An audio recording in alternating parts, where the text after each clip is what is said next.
বন্ধুরা আজ দেখবেন পাকা টমেটো আর রসুনের ভর্তা। এর জন্য আমি এখানে কিছু টমেটো রেখেছি, রসুন রেখেছি, শুকনো লঙ্কা রেখেছি, এছাড়া কিছু ধনেপাতা আর একটু হলুদ আর একটু নুন রেখেছি। তাহলে দেখতে থাকুন আমি কিভাবে করি। এরপরে আমি এখানে পরিমাণ মতো তেল দিয়ে দিলাম। গ্যাসের ফ্লেমটা একদম বাড়িয়ে দিয়েছি। তেল দেওয়ার পরে এর মধ্যে দুটো শুকনো লঙ্কা দিলাম,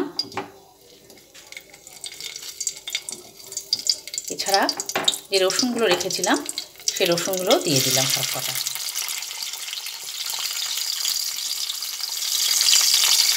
রসুন আর শুকনো লঙ্কাটা ভাজা হচ্ছে, সেই অবস্থায় টমেটোগুলো এখানে দিয়ে দিচ্ছি।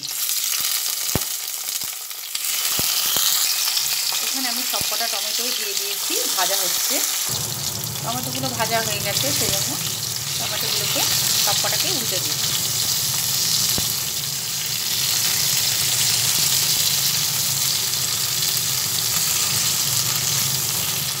সব কটাকে উল্টে দিলাম।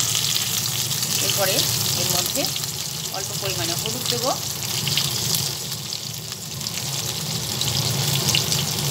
অল্প পরিমাণে নুন দেবো, দিয়ে এগুলোকে আবার একটু ভালোভাবে নাড়াচাড়া করে নেব। এটা নাড়াচাড়া করতে করতে একদম নরম হয়ে গেছে। এটা আবার একটা থালার মধ্যে ঢেলে নেব।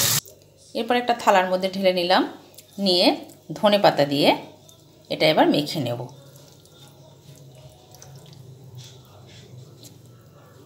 ধনেপাতা দিয়ে এটা মেখে নিলাম। এটা গরম গরম ভাতের সঙ্গে খেয়ে দেখবেন, স্বাদ হয় দুর্দান্ত। আমার এই রান্নাটা যদি আপনাদের ভালো লাগে তাহলে লাইক, শেয়ার এবং কমেন্টস করে আর সাবস্ক্রাইব করে আমার পাশে থাকবেন।